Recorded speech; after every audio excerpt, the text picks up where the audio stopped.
Good morning to all of you present in this morning class. Yesterday our chapter 7 company accounts was in progress and we will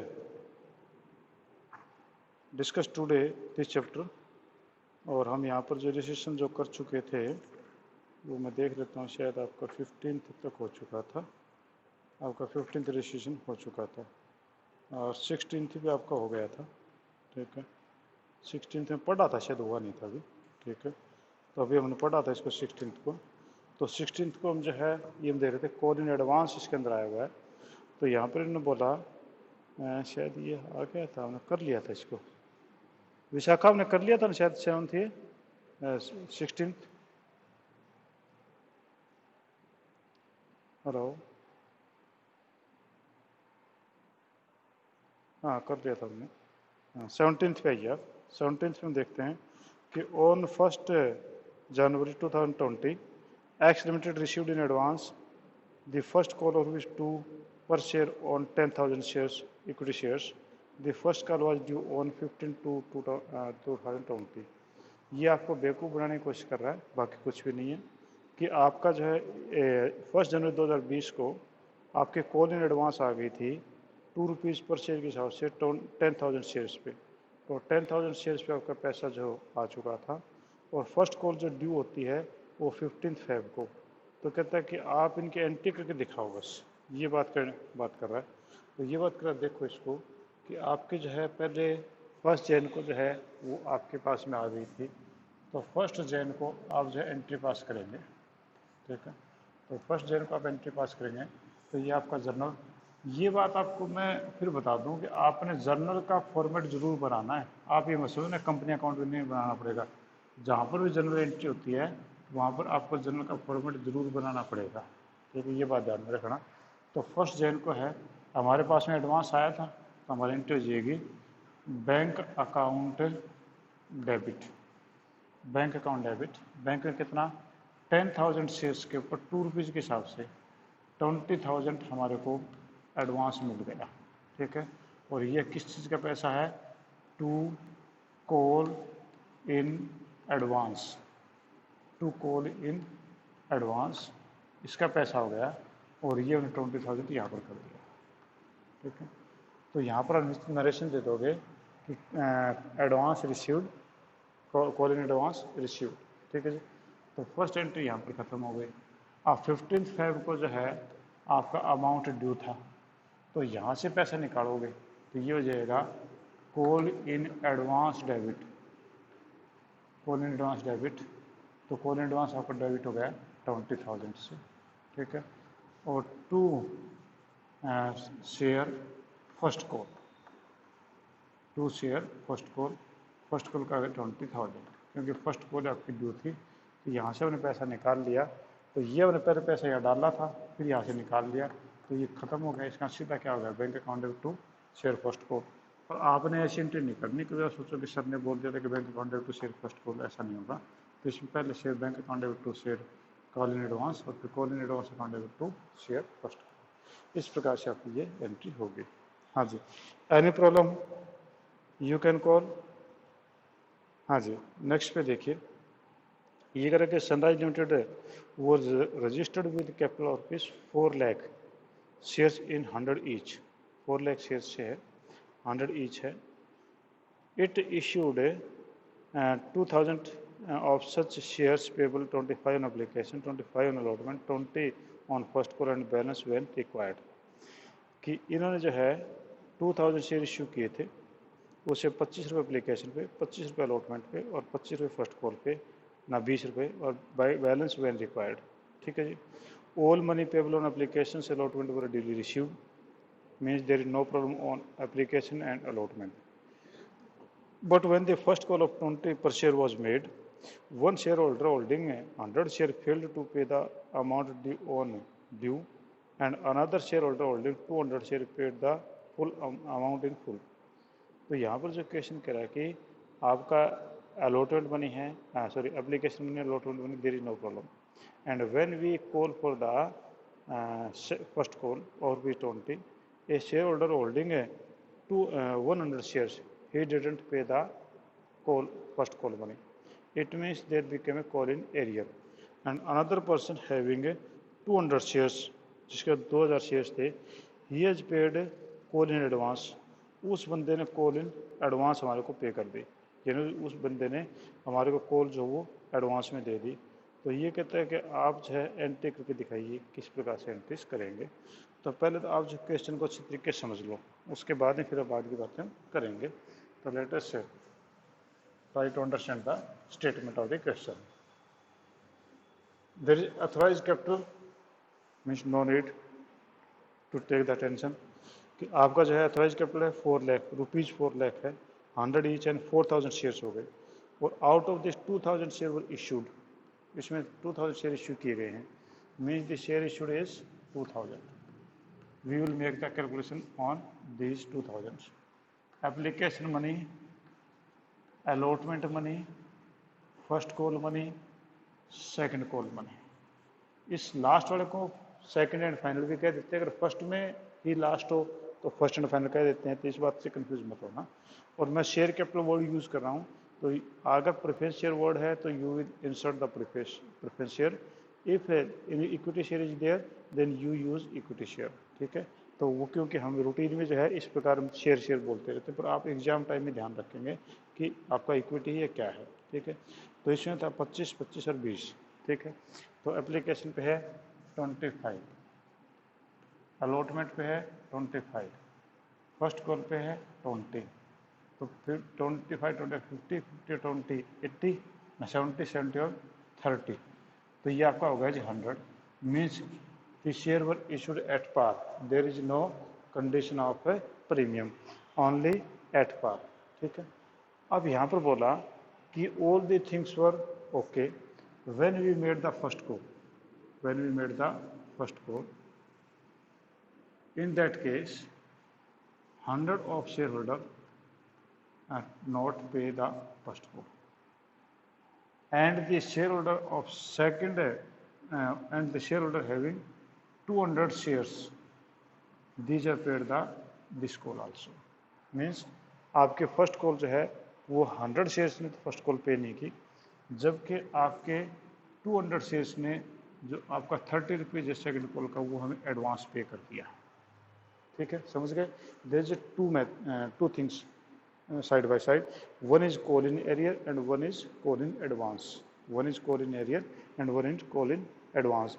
this is the call in arrear, 100 share holders didn't pay the first call money of 20, means 20 into 100 means they have not paid the 2000, तो ये तो होगा call in arrear. And the next 200 share holders पे the 30 rupees, तो ये आपके पास में हो गया 6000, they have paid in advance 6000, तो ये आपके पास में एडवांस हो गया और ये आपके पास में हो गया था एरियर। तो यहाँ पर यही चीज़ एरियर और एडवांस, इन्हीं चीज़ों को हमें ट्रीट करना, बाकी चीज़ सिंपल है, ठीक है। तो सबसे पहले आप आ जाइए, सबसे पहले फर्स्ट एंट्री आपकी होगी bank account debit, bank account debit. Bank में you issue 2000 shares, 2000 into 25, it becomes 50,000, ठीक है जी। और to share application, whatever may be that may preference और equity, I am ignoring it, share application account that is 50,000। Next is share application से पैसा निकालो, तो share application account debit 50,000 to share capital, to share capital 50,000। Next is third, first application money due कर दो ना, allotment money, तो share allotment account debit, allotment account debit 2000 into 25, same figure 50,000। Next is to share capital, share capital 50,000। अब जो आप first call due कर दीजिए, fourth is share first call debit, first call debit that is a 2000 into 20 rupees के हिसाब से है, ऊपर देखिए 20 रुपीज़, ये हो गए 40,000, ठीक है। और 2 शेयर कैपिटल दैट इज 40,000, यानी 40,000 हो गए। अब आपके पास में पैसा आएगा तो देखिए क्या एंट्री होगी। तो पैसा आएगा तो आपकी एंट्री बनेगी bank account debit. You can assume that we will receive 40,000। हम ऐसे मान के चलते 40 आ जाए, क्योंकि we made the due of which 40,000। हम मान के चलते 40 आ जाएगा, 40,000 आ जाएगा। पर ऐसा नहीं हुआ, क्योंकि आपका जो है 100 शेयर होल्डर्स ने डिडेंट पे द फर्स्ट को इन 20 रुपीज़, इन 2,000 उसने पे नहीं किया। तो हम ये मान लें कि आपका 2,000 कम हो गया, तो 38,000 तो मिल जाना चाहिए, ठीक है। पर ऐसा नहीं हुआ, क्योंकि यहाँ पर आपका जो है सेकंड कॉल का जो अमाउंट था 200 शेयर्स ने 30 के हिसाब से 6,000 एडवांस पे कर दिया। तो हमारे पास में 6,000 एडवांस आ गए, यानी 44,000 हमारे पास में आ गया, ठीक है। यानी वी रिसीव्ड 44,000, ठीक है। एक बार फिर देख लो चीज़ को, फिर मैं उसको रब कर दूंगा। तो आपका बैंक अकाउंट डेबिट आप मान के चलते थे कि 40,000 आएगा, because you made the due for the 40,000। तो 40,000 आपके माइंड में आना चाहिए। पर आपका यहाँ पर देखें कि फर्स्ट कॉल के दौरान 100 share holders didn't pay the first call money, 100 into 20 2,000, ये 2,000 पैसे रुपीज़ आपके नहीं आएंगे। तो 40 लेस में 2,000 38 तो मिल जाना चाहिए। पर यहाँ पर क्या हुआ कि जो 200 शेयर होल्डर्स हैं उन्होंने सेकंड कॉल का 30 रुपीज़ यानी 6,000 वो एडवांस पे कर दिया। एडवांस पे कर दिया तो ये हो गया 44,000, ठीक है। तो यानी इसका ये हुआ कि आपके पास में बना 40 माइनस में 2 38 प्लस में 6,000 44, ठीक है। तो ये आपका 44 हो गया, 44,000। अब मैं इसको रब कर देता हूँ, क्योंकि इसके बारे में जरूरत नहीं है।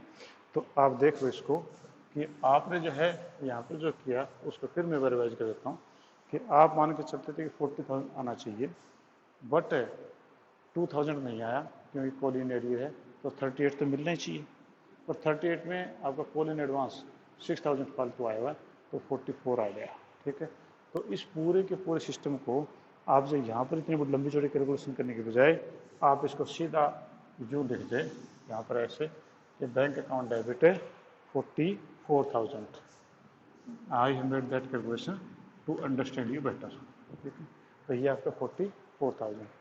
अब इसमें आपका जो है देखो कि कॉल इन एरियर था, हम कॉल इन एरियर अकाउंट खोल लेते हैं। Call in arrear account debit, ये हो गया जी आपका 2,000, ठीक है। Call in arrear account debit अगर 2,000 क्यों एरियर था, और 2 शेयर फर्स्ट कॉल में तो आपका 40 ही जाएगा, फर्स्ट कॉल में आपका 40 जाएगा क्योंकि फर्स्ट कॉल तो आपकी 40 की थी। और 2 कॉल इन एडवांस, और ये कॉल इन एडवांस आपके पास में गया था जी 6,000 का, ठीक है। अब इनका टोटल करके देखो, आपके पास ये बना 44 प्लस 2, डेबिट साइड आपकी होगी 46, और क्रेडिट साइड में आपका 40 प्लस में 6 46, ठीक है। तो यहाँ पर मैंने किया बैंक अकाउंट डेबिट 44 कैलकुलेशन मैंने कर दी थी आपको। फिर कॉल इन एडवांस, क्योंकि कॉल इन एरियर नहीं आया तो हमने कॉल इन एरियर अकाउंट खोल दिया, ये आपका होगा 2,000।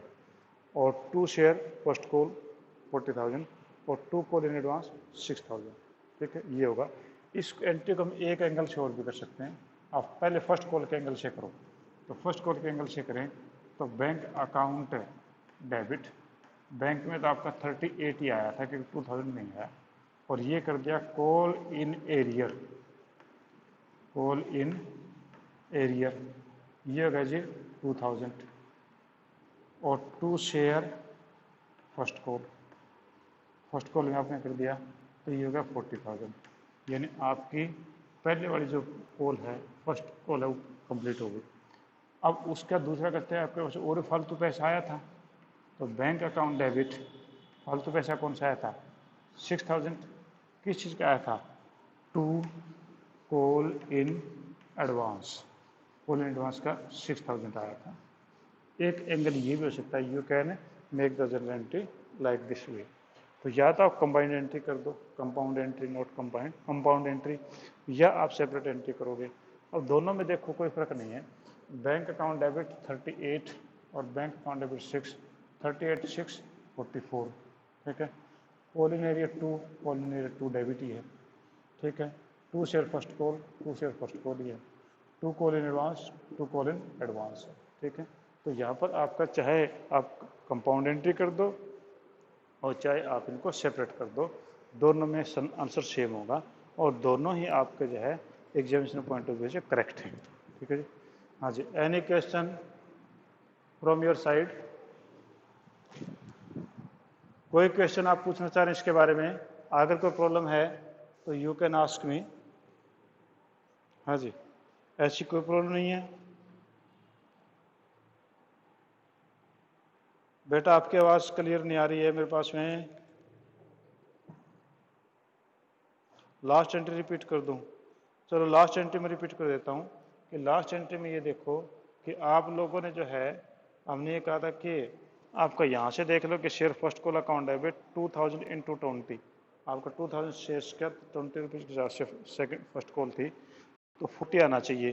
तो 2 शेयर कैपिटल 40, यहाँ पर पैसा आप मान के चलिए 40 आएगा, तो 40 नहीं आएगा क्योंकि बैंक अकाउंट डेबिट, बैंक में आप मान के चलते 40 आ जाएगा, पर 2000 कॉल इन एरियर रह गया था, वो नहीं आया। प्लस में आपका जो है 30 शेयर्स के ऊपर 30 रुपीज़ के हिसाब से 200 शेयर्स पे 6000 एडवांस आ गया था। तो आपका कुल मिला के देखो कि 44, ये हमारा 40 आना चाहिए था यहाँ पर, तो 40 माइनस में 2 38, 38 प्लस में 6, तो 44 हो गया। तो मैंने सारी कैलकुलेशन को उठा करके यहाँ पर 44 कर दिया था, ठीक है। तो बैंक अकाउंट में डेबिट 44, ठीक है। कॉल इन एरियर 2000 हो गया, ठीक है, क्योंकि जो एरियर बचा हुआ था। और 2 शेयर फर्स्ट कॉल, तो 38 प्लस 2 40 हो गया था ये, और 2 कॉल इन एडवांस 6000। एक कंपाउंड एंट्री ये हो सकती है, एक इसका ये हो सकता है कि bank account debit, call in arrear account debit और 2 share first call separate entry हो गई, और ये bank account debit to call in advance, ये भी आपकी एडवांस की सेपरेट एंट्री आपके पास हो गई, ठीक है। तो ये जो है आपका इस प्रकार से बनती है एंट्रीज। हाँ जी, लास्ट हमारे पास में बैलेंस शीट हमें बना के दिखाते हैं कि हमारी बैलेंस शीट किस प्रकार से बनेगी, वो हम देखते हैं, ठीक है। तो बैलेंस शीट में हम देखें तो वो आपकी किस प्रकार से बनेगी वो हम करते हैं अभी, ठीक है। तो बैलेंस शीट में आप वही फॉर्मेट है आपका जैसे चलता आया है, ठीक है। तो उसको हम कैसे करेंगे वो देखो जी।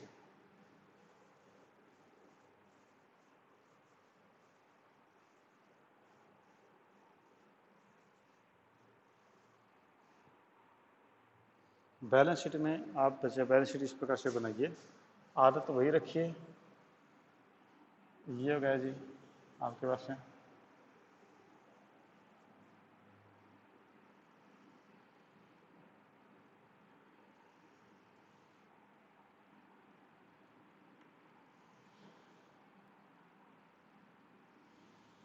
सबसे पहले आप ऊपर लिखोगे extract of balance sheet as on dated, जो भी है। फिर यहाँ पर एक लाइन ले लीजिए, ये आपके पास में पर्टिकुलर्स,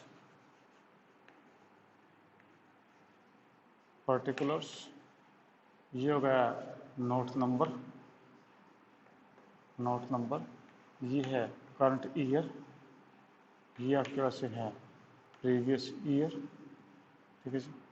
अब यहाँ पर नंबर 1 ले लो, नंबर 2 ले लो, ठीक है। नंबर 1 है इक्विटीज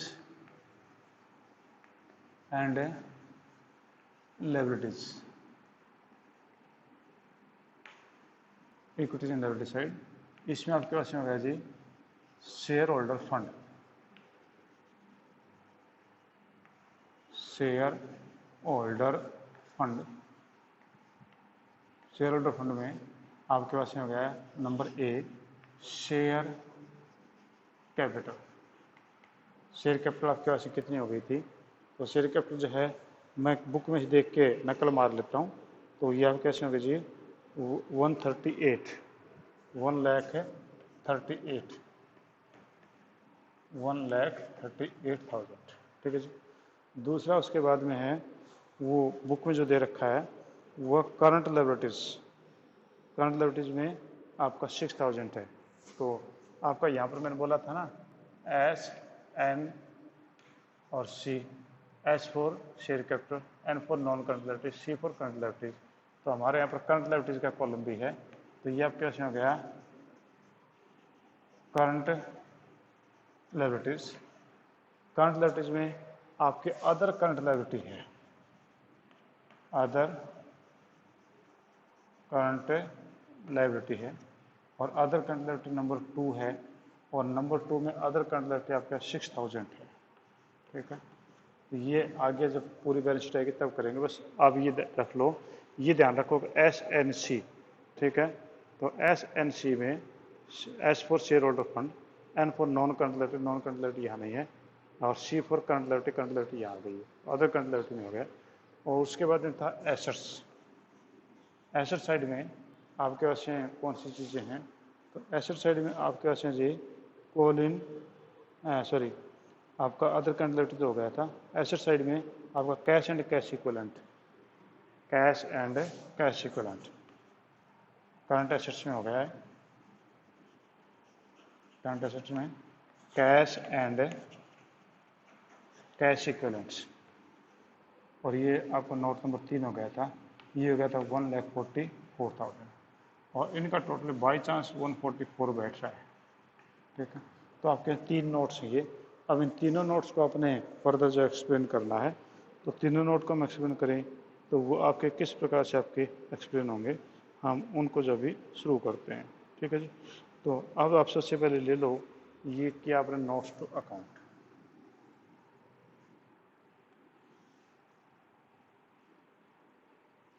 ये नोट्स टू अकाउंट ऊपर लिख लो, नोट्स टू अकाउंट्स। पहला नोट्स था जी शेयर कैपिटल का, तो ये दे दिया आपने share capital, share capital authorise capital, authorise capital आपके पास में है 4,000 शेयर्स थे, 4,000 shares at the rate of 100 each, 100 each, ये हो गए थे 4 लाख के, ये हो गए 4 लाख के हो गए, 2 लाइन लगा के आपने बंद कर दिया। उसके बाद एथोराइज के बाद issued capital, issued capital, issued capital में हमने 2,000 शेयर इश्यू किए थे, share at the rate of 100 each, ये आपके पास में हो गया 2 lakh,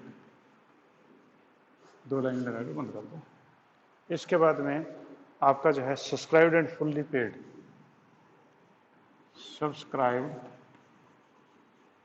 and fully paid word कहें तो फुल्ली पेड तो कोई है नहीं, क्योंकि लास्ट कॉल तो हमने की नहीं। तो subscribed and not fully paid,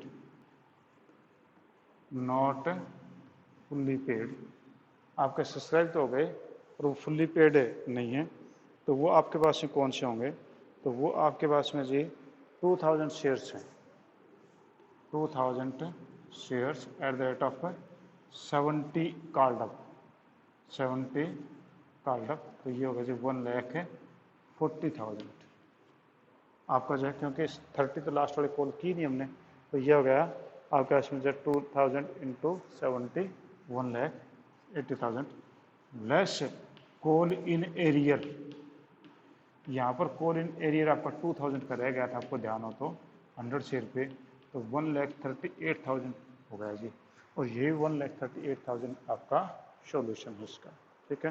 यानी आपका आंसर जो है वो 1,38,000 आपके सामने आ गया जी। अब हम नेक्स्ट पे आते हैं।